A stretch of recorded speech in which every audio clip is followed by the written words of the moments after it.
اور اس کے بعد اجر کا وعدہ فرمایا ہے۔ تو ویورز کیا ہے نا، رمضان ہمیں بدلنے آیا تھا اور اب ہمیں خود کو رمضان کے بعد بھی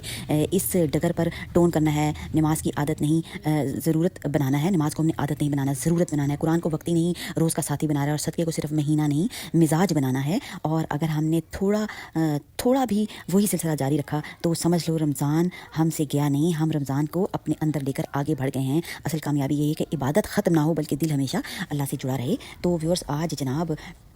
لیلۃ الجائزہ میں بھی ہم نے کیا کرنا ہے کہ نوافل کا یہ ہے کہ بہت زیادہ آج کی مصروفیت کا دن ہوتا ہے ماشاءاللہ سے، تو ہم نے کیا کرنا ہے اپنی نمازوں کو بھی قائم و دائم رکھتا ہے، اور قرآن شریف کی تھوڑی سی بے شک عبادت کر لیں، جیسا کہ آج جمعہ بھی ہے، آپ جو ہے وہ رات کے 12 بجے تک بھی مطلب کہ سورۃ کہف بھی پڑھ سکتے ہیں۔ اگر نہیں پڑھ سکے تو پڑھ لیں، ویسے تو جمعے کا دن صلاۃ التسبیح کا دن بھی ہوتا ہے، تو پڑھ لیں، جلدی پڑھنی افضل ہے، نہیں پڑھ سکے تو ابھی بھی پڑھ سکتے ہیں، عشاء تک بھی بے شک آپ لوگ پڑھ لیں، کوئی مسئلہ نہیں ہے، کیونکہ بہت زیادہ مصروفیت ہوتی ہے سب کی، تو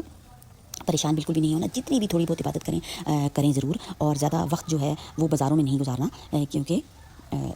پھر پورا رمضان ہم نے عبادت کی، اور یہ رات وہ ہے کہ جب ہمیں اللہ بتاتا ہے تمہاری محنت ضائع نہیں گئی، آؤ اپنا انعام لے لو، تو چاند رات کو بھی ہم نے تکبیرات بھی پڑھنی ہے، اللہ اکبر لا الہ الا اللہ واللہ اکبر وللہ الحمد، چاند رات سے عید تک یہ بھی آپ لوگ پڑھ سکتے ہیں، اور شکر ادا کرنا رب تعالیٰ کا، رمضان ملنا خود ایک نعمت ہے، شکر ادا کریں کہ اللہ نے آپ کو روزے رکھنے کی توفیق دی، اور فطرانہ کی ویڈیو میں نے جو ہے وہ اپلوڈ کر دی ہے، وہ آپ لوگ فطرانہ کا دیکھ لیں کہ کس طرح دینا ہے، سب فطرانہ لازمی اس سے پہلے ادا کرنا ہے، یہ روزوں کی کمی کو پورا کرتا ہے۔ دیکھیں اب اس میں بھی بہت زیادہ گہرائی ہے، لگ رہی ہوتی باتیں چھوٹی چھوٹی پر گہرائی کے لحاظ سے وہ بہت ہی زیادہ ڈیپ ہوتی ہیں، اور جی دعا کرتے رہنا کہ یا اللہ ہم نے جو روزے رکھے ہمارے روزے قبول فرما، ہماری عبادت کو قبول فرما، دل میں جو ہے وہ نادم رہنا ہے اور شکر ادا کرنا ہے، بہت